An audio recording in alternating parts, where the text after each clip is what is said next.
Down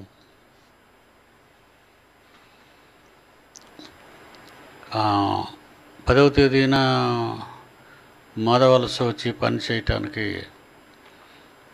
ఆడవాళ్ళలో ఒక 30 మందిని మగవాళ్ళలో 30 మందిని రేపు వారం ప్రకటించేయాలి. వచ్చేవాళ్ళని కరోనా తాకిన వాళ్ళు ఎవరు రాకూడదు. రెడ్ జోన్లో ఉన్న పర్వాలేదు, కానీ కరోనా ఎఫెక్ట్ అయిన వాళ్ళు మాత్రం రాకూడదు. అనుమానితులు కూడా రాకూడదు. అనుమానితులు రాకూడదు. రెడ్ జోన్లో ఉండొచ్చు, మనం కూడా చాలా కాలం రెడ్ జోన్లో ఉన్నాం, కానీ మనకి కరోనా లేదు. అనుమానితులు కూడా ఉంటారు, వాళ్ళని కూడా రానివ్వకండి. ఇలాగ 30 మందిని, ఆడవాళ్ళు 30 మందిని దీవెన, మగవాళ్ళు 30 మందిని జీవన్ బాబు. మీరు నెక్స్ట్ సండే అనౌన్స్ చేసేయాలి, సాటర్డే సండే. ఓకే నాయన, ప్రకటించు.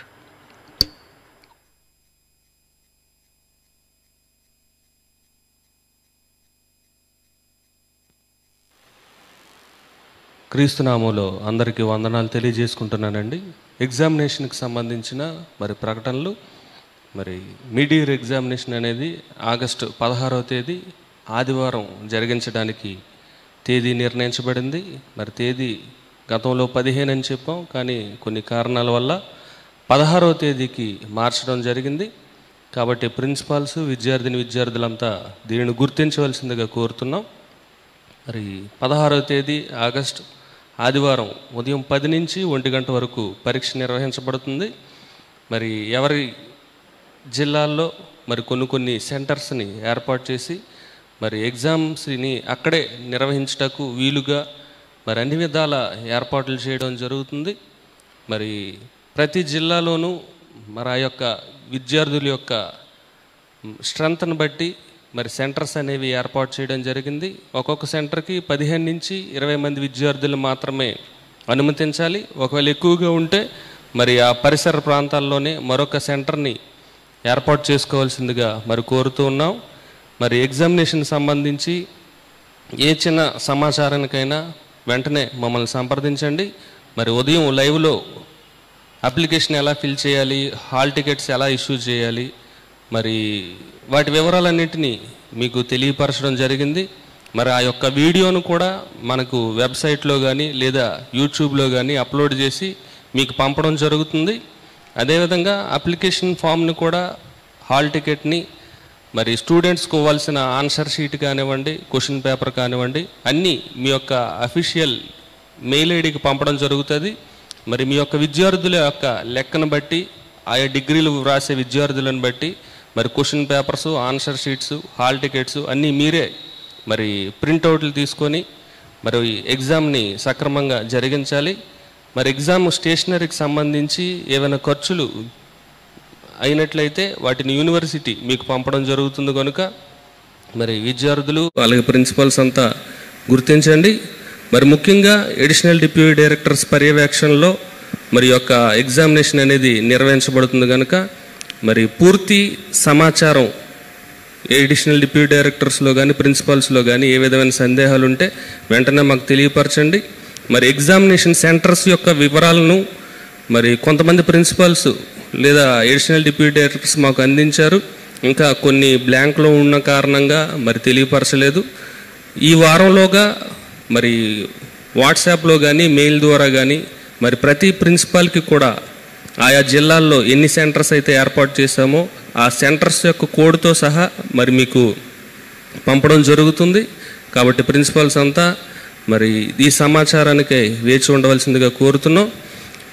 అదేవిధంగా పరీక్షకు వచ్చే విద్యార్థులు కానివ్వండి, స్టాఫ్ కానివ్వండి, ప్రతివారు కరోనా సంబంధించిన ప్రికాషన్స్, జాగ్రత్తలు అన్నీ పాటిస్తూ మాస్కులు కానీ, గ్లౌజెస్ కానీ, శానిటైజర్స్ కానీ అన్నీ మీతో పాటు తెచ్చుకోండి.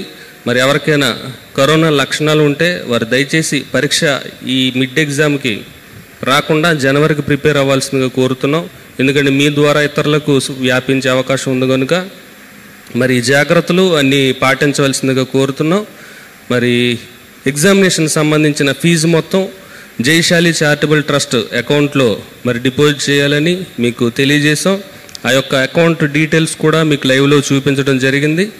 మీకు అవసరమైతే మరలా మెసేజ్ ద్వారా కూడా మేము మీకు పంపించగలం. కాబట్టి ఫీజు డిపాజిట్ చేసిన వారు ఖచ్చితంగా ఆ ఫీజు రిసిప్ట్ని అప్లికేషన్ ఫామ్తో పాటు పొందుపరచాలి. అప్లికేషన్ ఇంక్లూడింగ్ బుక్కు సంబంధించి కొత్త సిలబస్ యొక్క బుక్ కూడా మరి సిద్ధం కాబోతుంది. ఆగస్టు మొదటి వారంలోగా పుస్తకాలు అందుబాటులో ఉంటాయి. మరి బుక్కు సంబంధించి బుక్ ఖరీదు 250 రూపాయలు. మరి బై రిజిస్టర్ పోస్ట్ పంపుతాం కనుక దానికి ఒక 50 రూపాయలు ఖర్చు అవుతుంది. మొత్తం 300 రూపాయలు ప్లస్ మీరు కట్టబోయే ఫీజు. మరి వాటినన్నిటినీ ఆ అకౌంట్లోనే వేయొచ్చు, జయశాలి చారిటబుల్ ట్రస్ట్ అకౌంట్లో. మరి వేసిన తర్వాత బుక్ని ఏ అడ్రస్కి పంపించాలో ఆ అడ్రస్ని మాకు మరి వాట్సాప్ ద్వారా కానీ మెసేజ్ ద్వారా కానీ తెలియపరచండి. మరి రిజిస్టర్ పోస్ట్లో ఆ బుక్ను పంపగలం. మరి అప్లికేషన్తో పాటు ఆ ఫీజు రిసిప్టు మరియు మీ గతంలో పాస్ అయిన మార్క్స్ మేమో 6 పాస్పోర్ట్ సైజ్ ఫోటోలు, ఐడి ప్రూఫ్, ఇంకా ప్రిన్సిపల్ లెటర్ అనేది ఖచ్చితంగా ఉండాలి. మరి ఏ విధమైన డ్యూ ఉన్నా మరి దయచేసి అక్కడ ఉన్న ఇన్విజిలేటర్స్ కానీ ఎగ్జామ్ నిర్వాహకులు కానీ మరి అనుమతించొద్దు. మరి గతంలో చాలామంది సగం ఫీజులు కట్టి ఎగ్జామ్ రాసే పరిస్థితులు జరిగాయి. మరి అప్పట్లో జయశాలి గారు లేదంటే జాయింట్ డైరెక్టర్స్ అనుమతితో రాయించడం జరిగింది. ఇప్పుడు ఆ విధంగా జరగని కారణంగా మొత్తం ఫీజు పే చేసిన వాళ్ళని ఎగ్జామ్ రాయించవలసిందిగా కోరుతున్నాం. ఏ విధమైన సర్టిఫికేట్స్ లేకుండా కూడా మరి పరీక్షకు అనుమతించకూడదని మరి ఇన్విజిలేటర్స్కి తెలియజేస్తున్నాం. మరి మిడ్ ఎగ్జామ్లో ఓరల్ ఎగ్జామ్ అనేది జరగదు కనుక ఓరల్ కోసం ప్రిపేర్ అయ్యే వాళ్ళు మరి జనవరిలో జరిగే సెమినార్కి పరీక్షకు రావాల్సిందిగా కోరుతూ మరి ప్రకటనలు ఇంతటితో ముగిస్తున్నాండి. జీవన్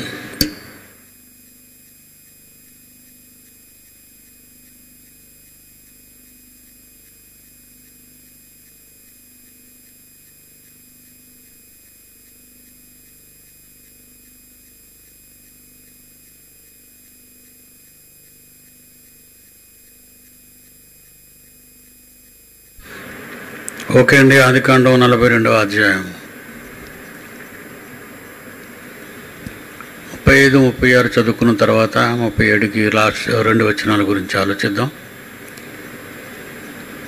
ముఖ్యంగా విశాఖపట్నం క్రైస్ట్ చర్చిలో ఉన్న 30 మంది మగపిల్లలు, 30 మంది ఆడపిల్లలు వితౌట్ యువర్ చిల్డ్రన్, మీ పిల్లలు తీసుకొని రాకూడదు.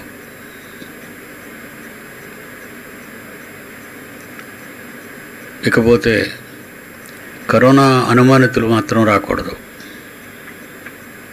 రెడ్ జోన్లో ఉండొచ్చు మీరు, కానీ మీరు అనుమానితులు కాకూడదు. పాజిటివ్ ఉన్నవాడు అస్సలు రాకూడదు. దయచేసి ఈ విషయాన్ని గమనించండి. వారం రోజులు అక్కడ మనం ఉంటాం కనుక కరోనా లేని వాళ్ళు మాత్రమే రావాలి. అయినా సరే మేము మీ టెంపరేచర్ని మీకు టెస్ట్లో కూడా మేము కూడా చేయబోతున్నాం. వచ్చిన వాళ్ళని ఒకవేళ మీరు కరోనాతో వచ్చేసినా మేము చేసే టెస్ట్లో మళ్ళీ దొరికిపోతారు, మీరు వెనక్కి పంపించేస్తాం. దయచేసి ఈ విషయంలో పిల్లలందరూ కూడా భద్రత కాపుదల పాటించండి. God bless you. 30 మంది ఆడపిల్లలు, 30 మంది మగపిల్లలు. ఓకే, శౌరి గారికి మనం ఏంటంటే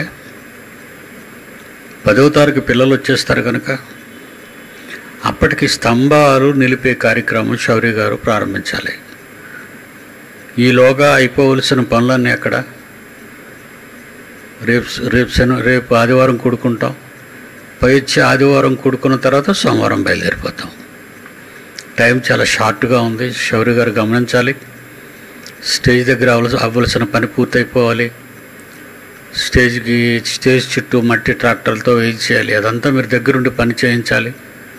పిల్లలు వచ్చేసరికి స్తంభాలు నిలబెట్టడానికి అన్ని ఏర్పాట్లు మీరు చేయాలి. ఇప్పుడు జరగవలసిన పనులు ఏంటంటే ప్లింత్ బీములు, కాలమ్స్ వేసినటువంటి ఎంటైర్ 8,000 చదరపు గజాల్లో ఆ నిర్మాణం. ఇప్పుడు మట్టి వేశారు, మట్టి దిగిపోయింది. ఇప్పుడు దాని మీద 40 mm పిక్క కూడా వేయించాలి ఈ వారంలో. రేపు వారంలో అన్ని గడుల్లో కూడా 40 mm పెద్ద రాయి వేయాలి. 40 mm పిక్ అంటారు దాన్ని. అది వేసిన తర్వాత దాని మీద వెళ్ళి ట్రాక్టర్ రన్ అవ్వాలి. అలా రన్ అవుతూ వేదిక నిర్మాణం పూర్తయిపోవాలి, వేదిక పక్కన ఉన్న బాత్రూమ్ పూర్తయిపోవాలి, వేదిక చుట్టూ గోడ కట్టాలి, ఆ గోడ లోపల మళ్ళా ట్రాక్టర్లో మట్టి వేయాలి, దాని మీద మళ్ళా 40 mm పిక్క వేయాలి. దయచేసి ఒక వారం రోజుల్లో జోసెఫ్ ద్వారా ఇంటిమేట్ చేసిన ఆయన, రేపు వెళ్ళిపోతున్నావు కదా జోసెఫ్ గారికి ఇంటిమేట్ చేసి ఇది పూర్తి చేసేయాలి. ఎందుకంటే తీరా పిల్లలు వచ్చిన తర్వాత అక్కడ పని లేకపోతే ప్రయోజనం లేదు. ఇక మీరు నట్స్ ప్లేట్స్ అన్నీ బిగించి వదిలేయాలి. అక్కడ అన్నిటికీ ప్లేట్లు గిట్లు అన్నీ వేస్తే పిల్లలు వచ్చి పట్టుకొని ఒక్కొక్క స్తంభాన్ని నిలబెడతారు. కొంతమంది పిల్లలు బిగిస్తారు. కనుక అలర్ట్గా ఉండాలి. ఎందుకంటే చాలా పనులు ఉన్నాయి, ఇంకా మనకున్నది 5 నెలలు మాత్రమే. దయచేసి ఈ విషయంలో శౌరి గారు ప్రత్యేక శ్రద్ధ, అదేవిధంగా మాధవలసలో ఉన్న పిల్లలు ప్రత్యేక శ్రద్ధ తీసుకోవాలని కోరుతున్నాను. ఓకే అండి, మన పాఠంలోకి వెళ్ళిపోదాం. ఆదికాండం 42వ అధ్యాయంలో యోసేపు తన తమ్ముళ్లకు ఆహార ధాన్యాలు సంచుల్లో పెడుతూ వాళ్ళు తెచ్చిన డబ్బును ఎవరి డబ్బు వాళ్ళ సంచిలో పడేసి పంపించేస్తాడు. ఇంటికి రాగానే గోన్లు విప్పగానే వీళ్ళు పట్టుకెళ్ళిన రూకలు డబ్బులు కూడా ఉన్నాయి అందులో. మరి 35-36 వచనంలో ఆ కుటుంబంలో మరి తండ్రిగా ఉన్న యాకోబు భయపడతాడు. వారు తమ గోనులో కుమ్మరించినప్పుడు ఎవరు రోకల మూట వారి గోనులో ఉండెను. వారును వారి తండ్రి ఆ రోకల మూటలు చూచి భయపడినప్పుడు ఆ రోకల మూటలో అప్పుడు వారి తండ్రి అని యాకోబు వారిని చూసి, మీరు నన్ను పుత్రహీనుడిగా చేయుచున్నారు. యోసేపు లేడు, షిమియోను లేడు, మీరు బెన్యామీనును కూడా తీసుకుని పోదురు. ఇవన్నీ నాకు వ్యతిరేకముగా ఉన్నవని వారితో చెప్పాడు. అయిపోయిందా? 2 వచనాలు అయిపోయి 37వ వచనం. అందుకు రూబేను నేను అతని నీ యొద్దకు తీసుకుని రాని ఎడల. రూబేను మధ్యవర్తిగా, పెద్దవాడు కదండి, పెద్ద కొడుకు, తండ్రికి సమాధానం చెప్తున్నాడు. డాడీ, నేను రిస్క్ తీసుకుంటాను. ఏ రిస్క్ అంటే, నేను అతనిని నీ యొద్దకు తీసుకొని రాని ఎడల నా ఇద్దరు కుమారులను నీవు చంపవచ్చును. అతని నా చేతికి అప్పగించుము. అతను మరలా నీ యొద్దకు తీసుకుని వచ్చి అప్పగించదనని తన తండ్రితో చెప్పాను. తండ్రి తన పిల్లల్ని అమాయకంగా ప్రేమిస్తాడు, తన పిల్లలే కదా అని. కానీ ఎందరో పిల్లలు 99% తండ్రులను మోసగిస్తారు. చిన్ననాటి నుండి ఈ సమాజం వాళ్ళకి అలాగే నేర్పించింది. బడికి వెళ్తామని చెప్తారు, బడికి వెళ్ళరు. ప్రైవేట్కి అని చెప్పుకుంటారు, ప్రైవేట్కి పోరు. ఒక పనిని చెప్పి మరొక పని మీద వాళ్ళు, ఈ ట్రెండ్ ఈ సమాజంలో ఈరోజు మనం ఈ స్కూల్లో చదువుతున్న పిల్లలు కానివ్వండి, కళాశాలలో చదువుతున్న పిల్లలు ఇంకా టూ మచ్, విశ్వవిద్యాలయాల్లో చదువుకున్న పిల్లలు తల్లిదండ్రులకు అవిధేయులుగా, ఆడపిల్లలు కానివ్వండి మగపిల్లలు కానివ్వండి, వాళ్ళ బ్యాడ్ హ్యాబిట్స్ కల్చర్ ఎలా తయారైపోయిందంటే, మార్నింగ్ టిఫిన్కి ఒకడిని, మధ్యాహ్నం భోజనానికి ఒకడిని, ఈవినింగ్ షికారుకు ఒకడిని, రాత్రి వాడుకోవడానికి ఒకడిని. ఆడపిల్లలు ట్రెండ్ అలా ఉందండి ఈరోజున్న పరిస్థితులు ఏంటంటే, ప్రేమలు లేవు, ప్రేమలో ఉన్న పవిత్రత అర్థం తెలియదు, జీవితం అంటే ఏంటో అర్థం కాని అయోమయ స్థితిలో ఉన్నవాళ్ళు. సాతాను సమాజాన్ని ఏలుతుంది కనుక మంచివాళ్ళు పలానా వాళ్ళు అనడానికి అవకాశం లేదు. ప్రతివాళ్ళు తిరుగుబాటు, ప్రతివాళ్ళు కూడా తిరుగుబాటు చేస్తారు. కనుక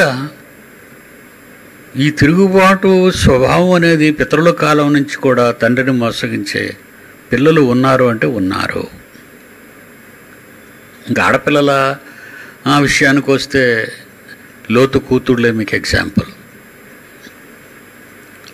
మత్తులో తండ్రిని మత్తునిగా చేసి మత్తులో పొరండబెట్టి వాళ్ళిద్దరూ ఏమని నిర్ణయం తీసుకున్నారు? వాళ్ళదేం తప్పుగా అన్నట్టు. లోకమందు ఏ పురుషుడును మేము వివాహం చేసుకోవడానికి లేడు కనుక మరి వివాహం చేసుకోకపోతే మాకు పిల్లలు, మా సంతానం అనేది భూమి మీద ఉండకుండా మరి పుగుతుంది అని ఒక భయంకరమైనటువంటి, తండ్రి మత్తులో ఉన్నాడు. తండ్రితో డిస్కషన్ కాదు ఇది, అక్క చెల్లెలిద్దరు డిస్కషన్ అది. ఒక తమ్ముడిని చంపేయాలనుకున్నారు యాకోబుకు కొడుకులు. తండ్రికి అబద్ధం చెప్పారు, అసూయపడ్డారు తమ్ముడి మీద. అంటే ఒక ఫ్యామిలీలో భిన్నాభిప్రాయాలు అనేవి ఈరోజు ఎందుకు చోటు చేసుకుంటున్నాయంటే, ఎక్కువ మందిని పిల్లలు కనొచ్చండి, కానీ పెంచగలవా సమస్య. బాగా సమాజం ఈ విషయాన్ని తెలుసుకోకపోయినా నా పిల్లలు ఈ విషయాన్ని తెలుసుకోవాలి. ఏ విషయంలోనూ కూడా మీ పిల్లలను మీరు నమ్మకూడదు. ఎప్పుడు వాళ్ళ మీద ఒక కన్ను వేసి ఉంచాలి. ఎందుకంటే ఏదో ఒక మాయమాట చెప్పి వాళ్ళు పోతారు బయటికి, కానీ వాళ్ళు బయట ఆడే గేమ్ వేరు, ఇంటికి రాగానే వాళ్ళు యాక్టింగ్ వేరు. ఆడపిల్లలు కానివ్వండి, మగపిల్లలు కానివ్వండి, నేను అసలు ఎవరిని నమ్మనండి. చాలా క్షుణ్ణంగా పరిశీలిస్తాను. అలాంటి వాళ్ళని దేవుని దగ్గర ఉంచాలన్నా, దేవునితో బంధం కలిపాలన్నా నాకు ఇష్టం లేదండి. ఎందుకంటే వాళ్ళు దేవుని యొక్క నాయకత్వంలో దేవుని మాటలు విని బాగుపడే లక్షణాలు వాళ్ళలో ఉండవు. కానీ వాళ్ళంటి బ్యాడ్ క్యారెక్టరు వాళ్ళ పక్కన కూర్చున్న వాళ్ళకి అంటగట్టే పరిస్థితిలో ఉంటారు. ఆడపిల్లలు కానివ్వండి, మగ పిల్లలు కానివ్వండి. కనుక దేవుని సన్నిధిలో కూడా, ఈ విశ్వవిద్యాలయంలో, ఈ సార్వత్రిక దేవుని సంఘంలో ప్రతి వాళ్ళ మనస్సాక్షిని మనం వాళ్ళ మాటలు బట్టి, వాళ్ళ నడతలు బట్టి మనం తెలుసుకోవచ్చు. ఎందుకంటే హృదయములో ఏముందో అది నోటితో మాట్లాడతారు అని బైబిల్ చెప్పిన సైకాలజీ. హృదయంలో ఏముందో నాలుకతో మాట్లాడతారు, నోటితో చెప్తారు. కనుక కొన్ని మాటలలోనైనా వాళ్ళు మనకు అర్థమైపోతారు. అప్పుడు వాళ్ళని మనం ప్రక్కన పడేయాలి. దేవుని గుర్చిన బాధ్యతలు అలాంటి వారి మీద పెట్టకూడదు. చాలామందికి ఈ పదవులు మార్చేస్తూ ఉంటాను, తీసేస్తుంటాను. ఈవెన్ వాట్సాప్లో కూడా వాళ్ళని ఉంచడం. వాట్సాప్ నేను చూసుకున్నప్పుడు నేను పంపినవి వాళ్ళు చూస్తున్నారా లేదా అనేది కూడా నేను పరీక్షిస్తాను. చాలామంది ఇప్పటికే నా మీద ఫీల్ అవుతున్నారు, డాడీ మమ్మల్ని వాట్సాప్లో తీసేశారని డాడీని నేను ముందు ఎందుకు డాడీ తీసేశాడు అనేది మీరు గ్రహించాలి. నేను పంపిన ఇన్ఫర్మేషను లేదా వాక్యాలు, ఒక సునీల్ ఒక సంతోష్ మాట్లాడినా, ఒక ఉపేంద్ర మాట్లాడినా, ఒక రాజేంద్ర మాట్లాడినా, ప్రసన్నబాబు మాట్లాడినా, జాన్సన్ మాట్లాడినా, ఎవరు మాట్లాడినా వాళ్ళ మాటలు నాకు నచ్చినప్పుడు నా గ్రూప్లో ఉన్న పిల్లలందరికీ అవి నేను పెడుతుంటాను.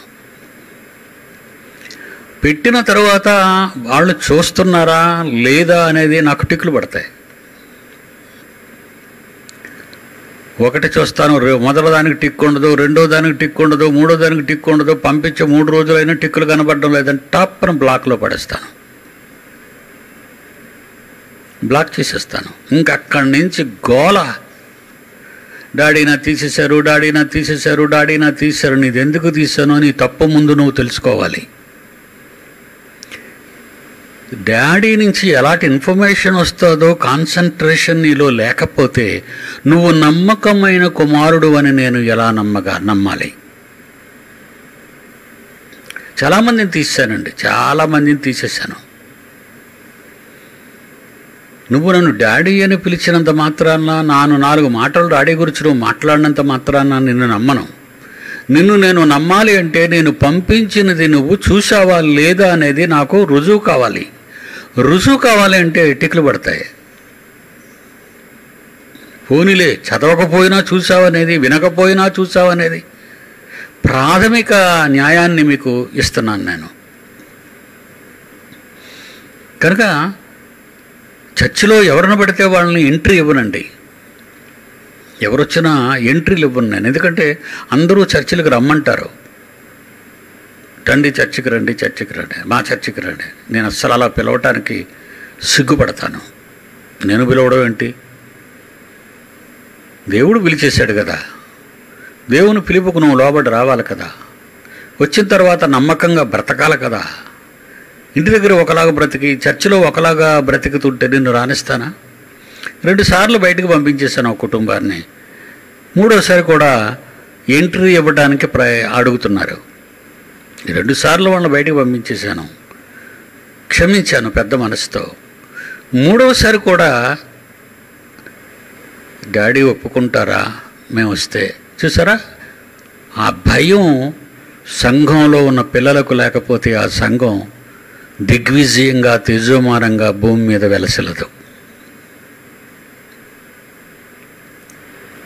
ఒక ఫ్యామిలీలో ఉన్న నమ్మకం, ఒక సంఘంలో ఉన్న నమ్మకం, ఒక సార్వత్రిక దేవుని సంఘంలో ఉన్న నమ్మకం, ఎవరికి పడితే వాళ్ళకి ఎంట్రీ ఇచ్చేయటానికి ఇది దేవుని రాజ్యం. కుట్రదారులు వస్తారు, ఉగ్రవాదులు వస్తారు, మోసగాళ్ళు వస్తారు, దగాకూరులు వస్తారు, అబద్ధికులు వస్తారు. ఏదో మనకు కనబడుతున్నారు కదా అని వాళ్ళని నన్ను మీరు అండర్ ఎస్టిమేట్ చేయకండి. ప్రతి వ్యక్తి గురించిన పూర్తి సమాచారాన్ని తెలుసుకుంటాను.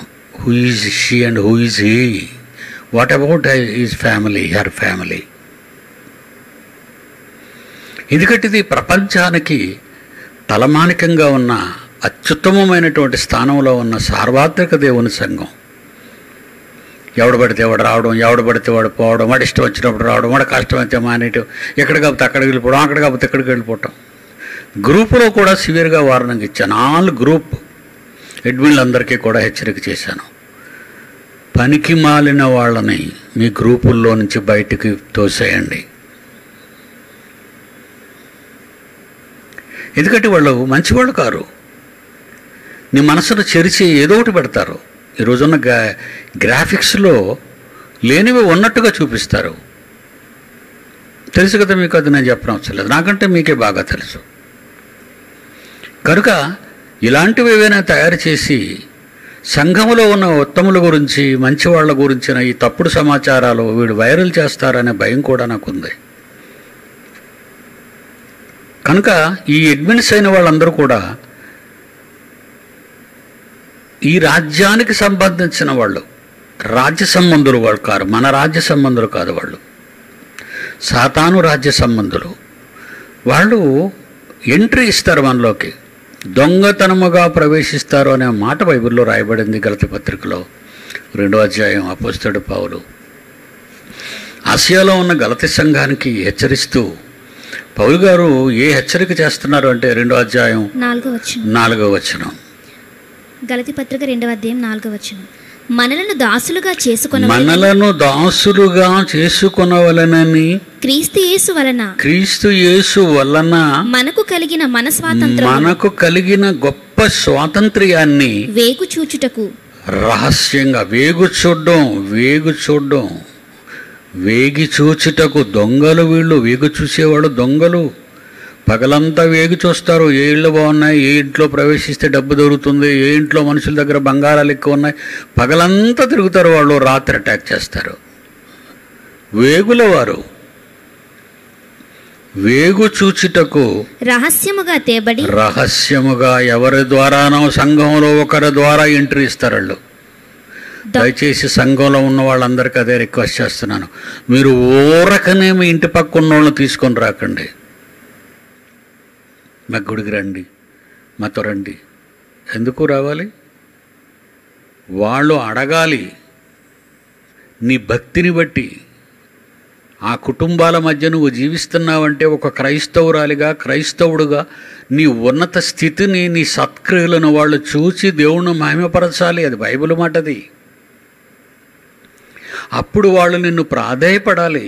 ఏమండి సిస్టర్, బ్రదర్, నిజంగా మీరు ఇంత చక్కగా ఉన్నారు, మీ పిల్లలు ఇంత బాగా ఉంటున్నారు, బాగా బైబిల్ చదువుకుంటున్నారు, మరి మాకేమైనా అవకాశం ఉంటుందా మేము రావడానికి అని వాళ్ళని అడగాలి. మిమ్మల్ని మీరు పిలవకండి, సోదే ఆహ్వానాలు చేయకండి. ఒక 2 కుమారులు నేను కాపాడుకున్నాను ఈ మధ్యకాలంలో, మీ అందరికీ తెలుసు. కాపాడుకోవటం ఎంత కష్టమో అది నాకే తెలుసు. కాపాడుకోవటం చాలా కష్టం. ఈరోజు సంఘంలో ఉన్న వాళ్ళందరూ నా పిల్లలు. కష్టము, సార్వత్రిక దేవుని సంఘంలో ఉన్న నా పిల్లలు.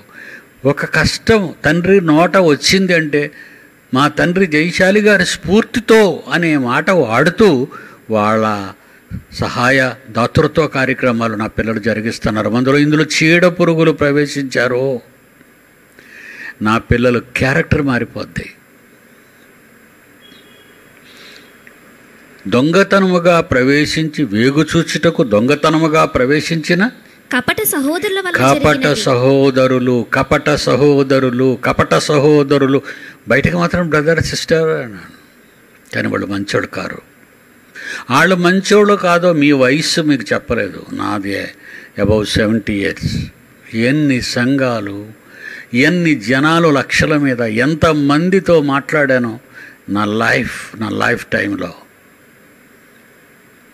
12 ఏళ్ల నుంచి ప్రపంచాన్ని చదువుకున్నాను, 12 ఏళ్ల నుంచి వాక్యాన్ని చదువుకున్నాను, 16 ఏళ్ల నుంచి దేవుని మనస్సును తెలుసుకోవాలని తపస్సు చేశాను. బైబిల్లో ఉన్న ప్రతి అక్షరం ఎవరి కొరకు ప్రయోగించబడింది ఆ సంగతిని లోతులలోనికి వెళ్ళి పరిశోధిస్తూ ఉంటాను. కనుక పౌలు గారు కూడా ఆసియాలో ఉన్న ఈ గలతీ సంఘానికి రాస్తూ చదువు మొదటి నుంచి మనలను దాసులుగా చేసుకొనవలెనని క్రీస్తు యేసు వలన మనకు కలిగిన మన స్వాతంత్ర్యాన్ని వేగుచూచుటకు రహస్యముగా తేబడి దొంగతనముగా ప్రవేశించిన కపట సహోదరుల వలన జరిగింది.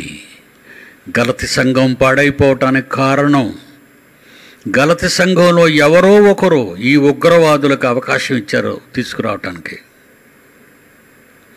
ఏమండి, ఈ ప్రపంచంలో ఉన్న ఉగ్రవాది కంటే భయంకరుడు ఎవరో తెలుసా? దేవుని సంఘాన్ని పాడు చేసేవాళ్ళు. అంటే దేశద్రోహులు కాదు వీళ్ళు, దైవద్రోహులు. సార్వత్రిక దేవుని సంఘములో దొంగలు ప్రవేశించకూడదు, ఉగ్రవాదులు ప్రవేశించకూడదు, మోసగాళ్ళు ప్రవేశించకూడదు, తప్పుడు వ్యక్తులు ప్రవేశించకూడదు, తప్పుడు పనులు చేసేవాళ్ళు రాకూడదు లోపలికి. మా సంఘం నిండిపోతుంది, మా ఫోర్లు నిండిపోతున్నాయి అనుకోకండి. వాళ్ళ నింపు ఒక మాట అనేది మా అమ్మ నాతో ఎప్పుడు, ఒరే మంద మఠానికి చేటురా అనేది. మంద పెరుగుతున్నారంటే మఠానికి చేటు. వేల మంది యేసుప్రభువుని అడిగేస్తున్నారు, మీ ప్రోగ్రాం చెప్పకుండా మీరు వెళ్ళిపోతారా మీరని. 5 రొట్టెలు 2 చేపలు తిన్న తర్వాత బాగా 1000 మంది కూర్చొని మేశారు. నా రక్తము తిని నా రక్తము త్రాగి నా మాంసం తినగలరా అని అడిగాడు. అయ్యో బాబోయ్, మేము మనుషులు తినేవాళ్ళం కాదు, రొట్టెలు తినేవాళ్ళం మేము. ఏంటి యేసుప్రభు మాంసాన తినమన్నాడంటే వీళ్ళని రాక్షసులుగా చేయమనా? అర్థం కాని వెధవలు వాళ్ళు. బైబిలులోని పరమార్థాన్ని గ్రహించక ఇది ఎవడు చేయగలడు అని ఒక కామెంట్ తీసుకొచ్చి జనాలందరినీ 1000 మందిని డిస్కస్ చేయించి ఒక్కడు లేకుండా అందరూ జారిపోతే ఉన్న 12 మందిని అడుగుతున్నాడు, మీరు కూడా వెళ్ళిపోవాలని ఉన్నారా?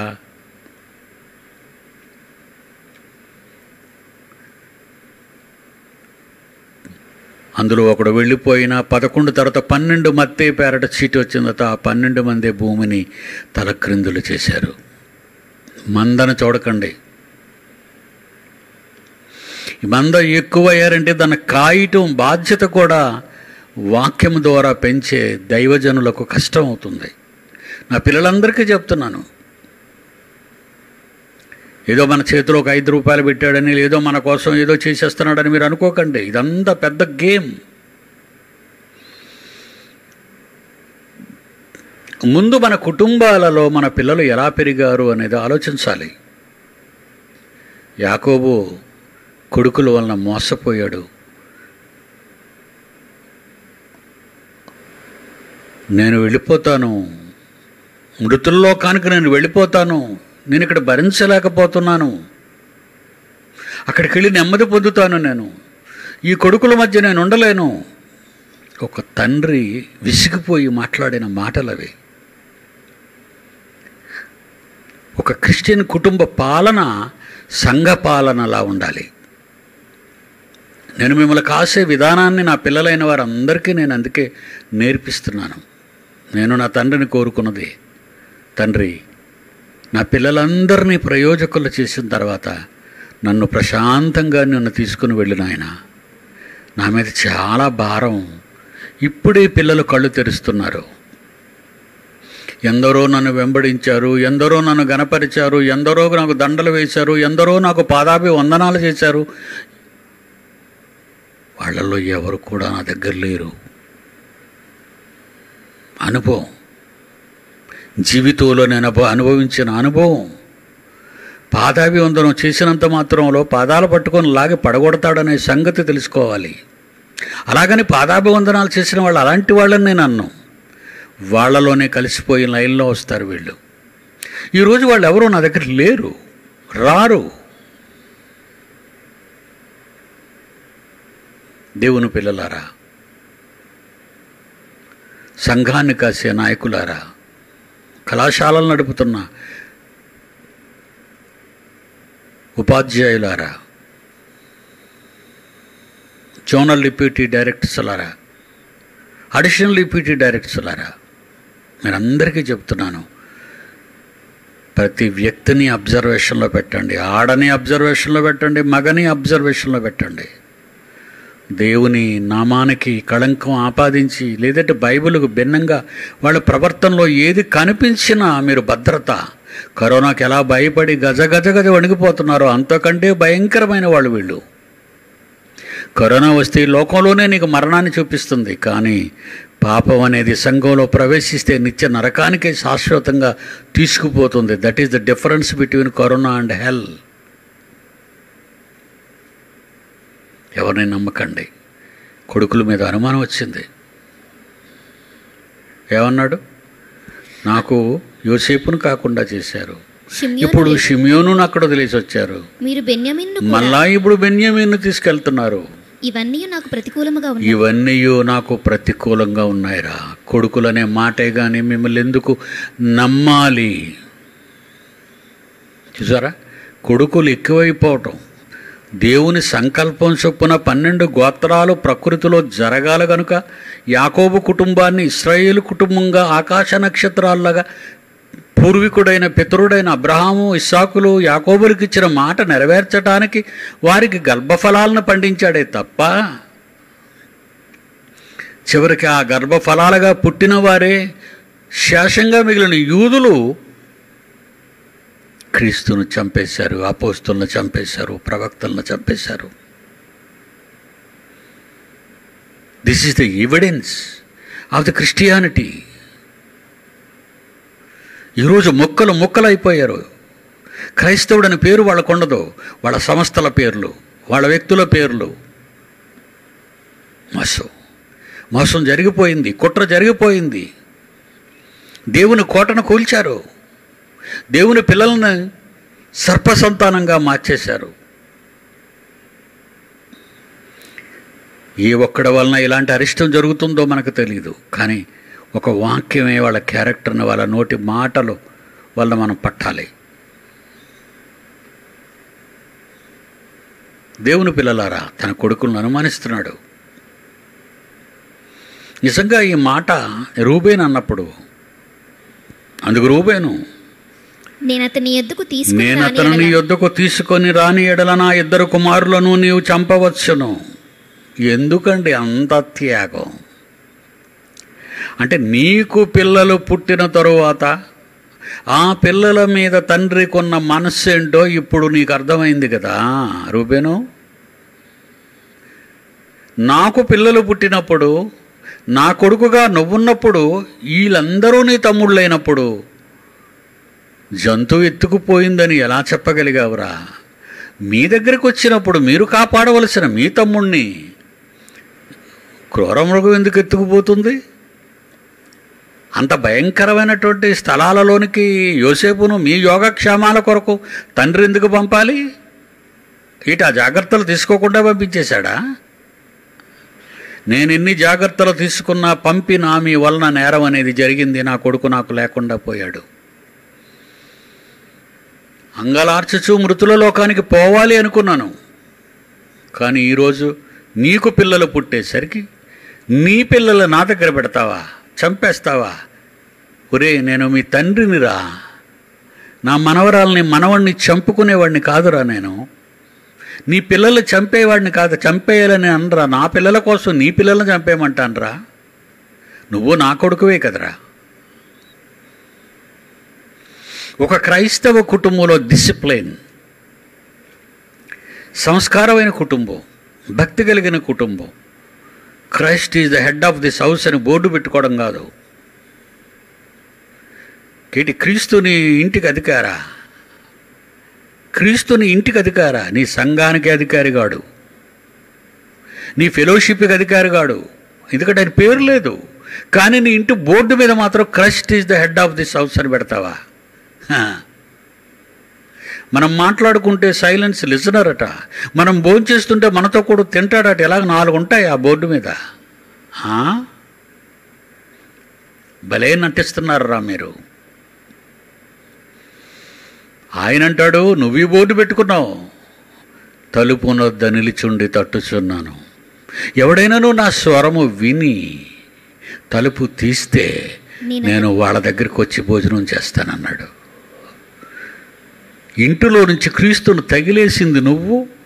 Christ is the head of this house అని బోర్డు పెట్టుకున్నది నువ్వే.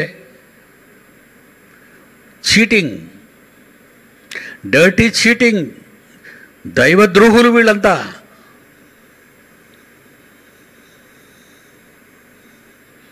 క్రీస్తుని ఇంటిలో, క్రీస్తు నీ ఇంటికి యజమాని అయితే నీ సంఘానికి మార్టిన్ లూథర్ ఎందుకు అయ్యాడు?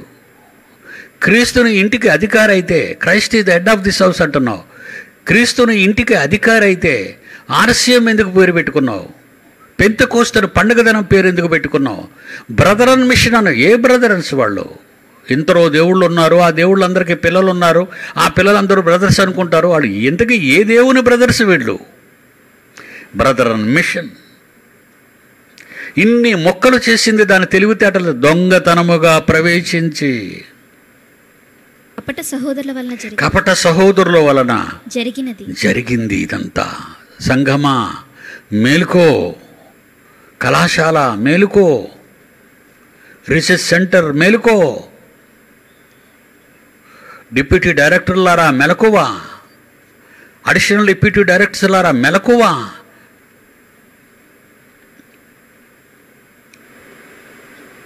జైలులో ఎవరైనా నేరస్తులు పారిపోతారేమో అని 4 వైపులా ఎత్తైన శిఖరాలు లాంటివి కట్టి దానికి పెద్ద పెద్ద లైట్లు పెట్టి గన్మెన్లు ఉంటారు అక్కడ. లోపలికి వచ్చినా ప్రమాదమే, కాల్చేస్తారు. ఎవడైనా లోపల నుంచి బయటకు వెళ్ళిపోవాలనుకున్నా నేరస్తుల్ని కాల్చేస్తారు. సంఘాన్ని మీరు కాయాలి, కళాశాలను మీరు కాయాలి.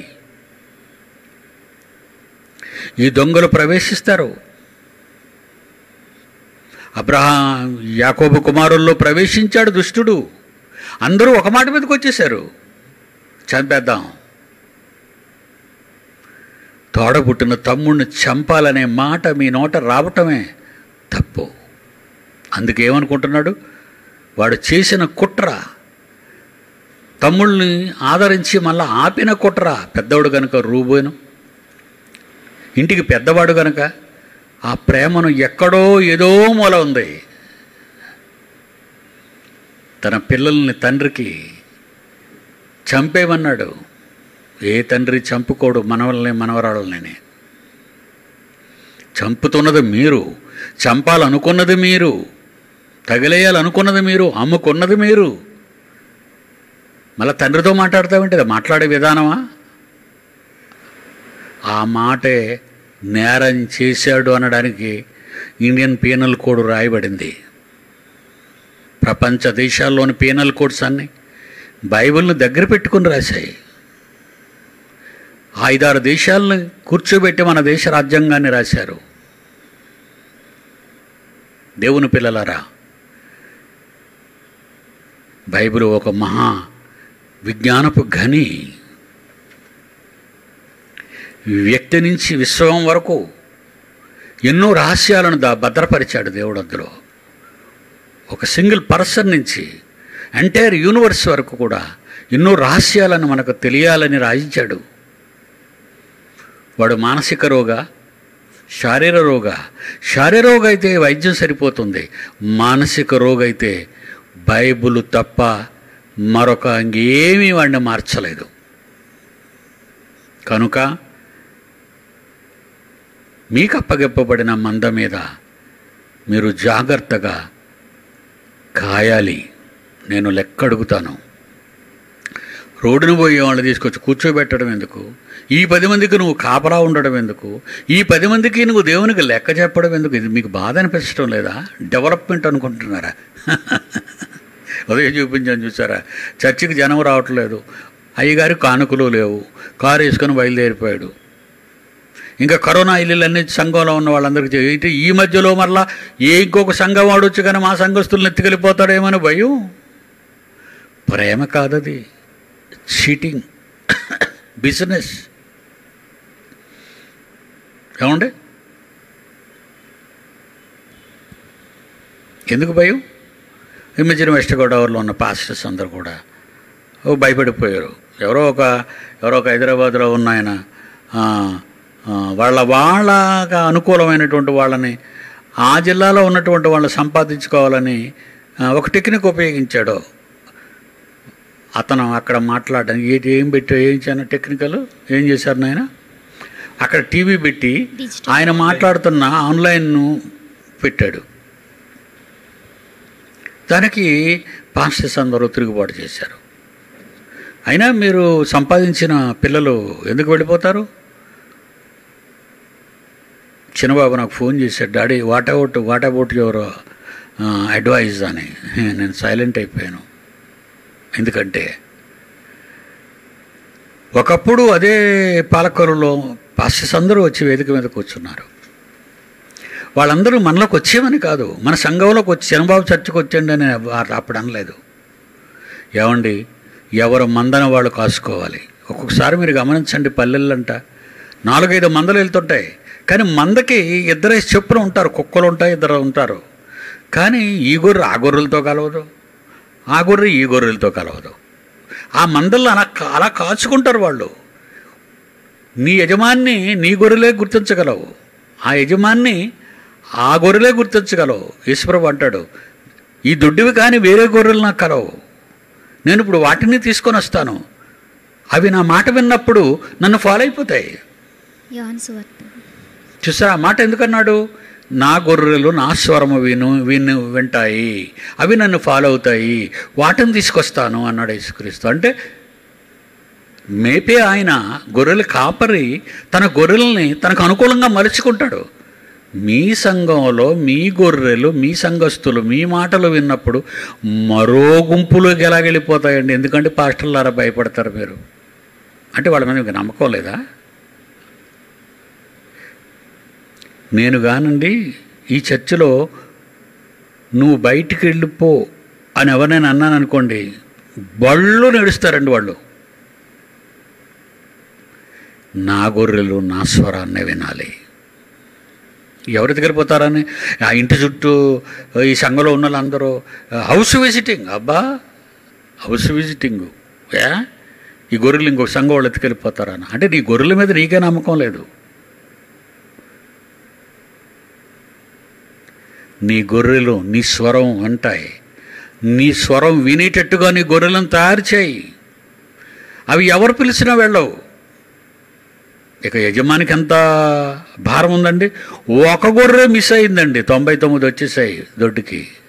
దొడ్లో చేర్చేశాడు. ఆ రాత్రి మీద మళ్ళా బయలుదేరాడు, నా గొర్రె ఎక్కడ తప్పిపోయిందని. అది ఎవరినో స్వరం విని ఎటో పోలేదు, చిక్కడిపోయింది. అది దాన్ని తీసుకొని వచ్చి సంతోషంతో చెప్తున్నాడు తన విలేజ్లో, తప్పిపోయిన నా గొర్రె దొరికిందని. అవి నీ గొర్రెలు అయినప్పుడు నిన్నెందుకు విడిచిపెడతాయి? ఈ ఉపమానాలన్నింటికి ఎందుకు చెప్పాడో తెలుసా?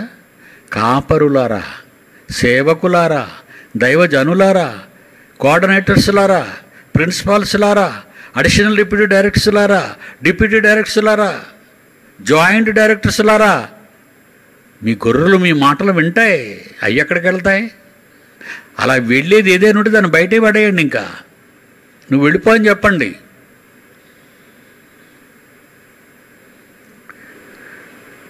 ఒక క్రైస్తవ కుటుంబానికి ఇదే టెక్నిక్ ఉండాలి. ఏమండి, ఎందుకు బయలుదేరిపోయాడు? కరోనా ఏంటి అనవసరంగా ఆ ఇంటికి వచ్చి కరోనా వెళ్ళగొడతాడు. కరోనా దెయ్యమా? దేవుని సైన్యంలో, ఏమండి, అది దేవుని సైన్యంలో ఉన్నటువంటి వైరస్సా, పురుగా? దేవుని సైన్యంలో ఉన్న అదొక వైరస్. అది పంపించాడు యుద్ధానికి. అవసరం లేదులేరా ఈ బొమ్మ, సరదాగుంటే రాత్రంతా చూసుకోరా, చూడలేకపోతున్నావు. అది అర్థమైందా? ఎందుకు భయపడుతున్నావు? గొర్రెలు వింటాయి నీ స్వరం. అవి ఎక్కడికి వెళ్ళవు. నేను, నా పిల్లలు ఉన్నారు, all India true Christian council trust, Bible open city India international, Christ church. ఈ గొర్రెలు ఎక్కడికి పోవు. పోయేవన్నీ పోయాయి. ఇంక పోవలసినవి ఏమైనా ఉన్నాయంటే పోతే పోరమండి, మీరు జాగ్రత్త పడండి. పోయిన వాళ్ళ గురించి పట్టించుకోకండి. వెతకటానికి వెళ్తే నిన్ను నొక్కేస్తాయి, అక్కడ నిన్ను కరిచేస్తాయి. ఒక కుటుంబంలో కూడా తండ్రి తన పిల్లల మాట, తన పిల్లలు తన మాటను వినేటట్టుగా చేసుకోవాలి. తండ్రి వాళ్ళ ఇష్టం వచ్చినట్టుగా మాట్లాడితే యాక్సెప్ట్ చేయకూడదు. తండ్రిగా నువ్వు నీ డిసిప్లైన్లో, బైబిల్ జ్ఞానంలో నీ పిల్లలు పెంచు. వాళ్ళకి ఇండివిజువాలిటీ ఏంటి? జ్ఞానం లేని వాళ్ళు, బుర్ర లేని వాళ్ళు, తల తక్కున్నోళ్ళు. మండిపోతాను నేనైతే మండిపోతాను. నీ పిల్లలు నీ కంట్రోల్లో ఉండాలి. అప్పుడప్పుడు గాడి తప్పుతుంటారు, అయినా విడిచిపెట్టేస్తావా? వెతుకుతావు, తీసుకొస్తావు, పడేస్తావు. యాకోబు కుమారులు పరిస్థితి అదే. వాళ్ళని మార్చాలి. యాకోబు ప్రయత్నం ఏంటంటే వాళ్ళని మార్చాలి. యోసేపు ప్రయత్నం ఏంటంటే అన్నలను మార్చాలి. ఈ దేవుని సంకల్పం ఇది. ఆమాందానికి నీ కొడుకుల్లో నేను చంపేస్తానా? ఈ మాట విని యాకోబు ఎంత కలత చెందుతాడో మీరు ఆలోచించండి. కొడుకులను నమ్ముకున్న తండ్రి ఆయన యాకోబు. అంటే పూర్వీకులలో మూడోవాడు. అబ్రహాము, ఇస్సాకు, యాకోబుల దేవుడునని గర్వంగా చెప్పుకున్నాడే, అందులో యాకోబు ఉన్నాడు. అంత గొప్పవాడు యాకోబు. 38వ వచనంలో, అయితే అతడు నా కుమారుని మీతో వెళ్ళనీయను, ఇతని అన్న చనిపోయెను. ఇతడు మాత్రమే మిగిలి. మీరు చెప్పిన అబద్ధం, జంతువు చంపేసిందని. నా కుమారుని మీతో వెళ్ళనీయను, ఇతని అన్న చనిపోయెను, ఇతడు మాత్రమే మిగిలి ఉన్నాడు, బెన్యామీను. మీరు పోవు మార్గమున ఈయనకు హాని సంభవించిన ఎడల నెరసిన వెంట్రుకలు గల నన్ను మృతుల లోకానికి దుఃఖముతో దిగిపోవునట్లు చేయుదురని చెప్పాను. యాక్సెప్ట్ చేయలేదండి. కొడుకుల్ని ఇస్తానన్న, అది ఎలాగ యాక్సెప్ట్ చేస్తాడు? తండ్రిని చంపుకుంటారా? ఇంకా నేను ఇవ్వనురా. షిమియోను కొడుకు భద్రతలో ఉన్న నా పక్కనున్న నా చిన్న కొడుకు బెన్యామీను నేను ఇవ్వనురా.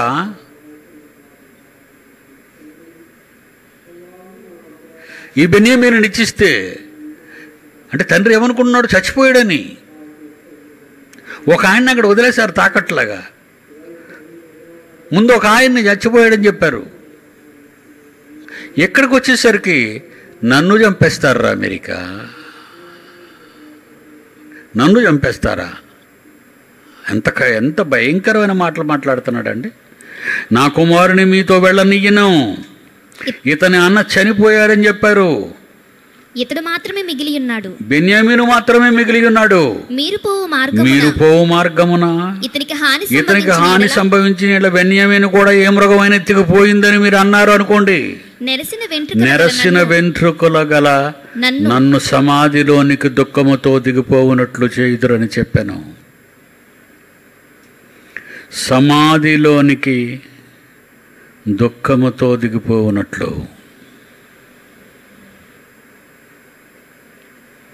సమాధిలోనికి విశ్వాసముతో ఆనందముగా దిగిపోవునట్లు. ఏమండి, మంచి చావు కదండి. నేను వెళ్ళేటప్పుడు సంతోషంగా వెళ్ళాలిరా, నా పిల్లలందరూ బాగున్నారని చూసి నేను వెళ్ళిపోతాను. అందుకే మన పూర్వీకుల్లో వాళ్ళందరూ తను వెళ్ళే ముందు, వాళ్ళ మరణం గురించి చెప్పే ముందు పిల్లలందరినీ పిలిచి మాట్లాడిన తర్వాత వాళ్ళు వెళ్ళిపోయేవారు. What a wonderful death. ఈ బాధ భరించలేనురా, ఈ బాధ నేను భరించలేను నా పిల్లల గురించి. సమాధిలోనికి నన్ను పంపుతారా, తల పండిపోయిందిరా, నన్ను ఇంకా చంపుతారా మీరు. ఒక తండ్రి ఆలాపన, తన కొడుకుల కోసం ఒక తండ్రి ఆలాపన, దేవుడు చేసిన వాగ్దానం భంగం కలుగుతుందని ఒక తండ్రి ఆలోచన. అందరికీ ఆకాశాన్ని చూపించాడు, సముద్రాన్ని చూపించాడు, ఇసుక రేణువుల గురించి మాట్లాడాడు దేవుడు. అబ్రహాము, ఇస్సాకు, యాకోబులతో మీ తాతతో ఇది చెప్పాను, మీ నాన్నతో ఇది చెప్పానని యాకోబుతో చెప్పాడు. ఇస్సాకుతో మీ నాన్నతో ఇలాగే చెప్పాను, నీ పట్ల కూడా అదే చేస్తానన్నాడు. అబ్రహాముతో బయటకు రా, ఆకాశాన్ని చూడు, లెక్క పెడతావా నక్షత్రాలు? సముద్ర తీరం ఇసుక రేణువులు లెక్క పెట్టగలవా? నీ సంతానాన్ని ఎలా అభివృద్ధి చెందింపచేస్తాను. ఈ మాటలు మా పూర్వీకులు ముగ్గురులో ఉంది. ఇది అబ్రహాము, ఇస్సాకు, యాకోబుల దేవుడిని అనిపించుకున్నట్టుకు నేను సిగ్గుపడను. వాళ్ళు దాన్ని నెరవేర్చడానికి వాళ్ళ బ్రతుకు కాలంలో వాళ్ళు నిలబడిపోయారు. ప్రతి కుటుంబ యజమాని, ప్రతి తండ్రి, ప్రతి తల్లి తమ పిల్లల విషయంలో దేవుడు చెప్పిన ఆజ్ఞలను శిరసావహించాలి. లోకం కోసం కాక దేవుని కోసం బ్రతికించి, దేవుని కోసం నీ పిల్లలు ఎదగాలని చూడాలి. కానీ ఏమి సంపాదించుకున్నారు, ఏ ఉద్యోగాలు వచ్చాయి, ఎక్కడ విదేశాల్లో సెటిల్ అయ్యారు, ఇలాంటి ముష్టి ఆలోచనలు, దౌర్భాగ్యపు ఆలోచనలు క్రైస్తవ జీవితంలో అస్సలు కనిపించకూడదు. అలాగ కనిపించిన వాళ్ళందరూ నాకు కనబడిపోతున్నారు, నాశనానికి పోయి మార్గంలో పోతున్నారు. నా పిల్లలు, మీరు అలా జరగనివ్వకూడదు. God bless you. Next Saturday కలుసుకుందాం. అందరికీ సెలవు.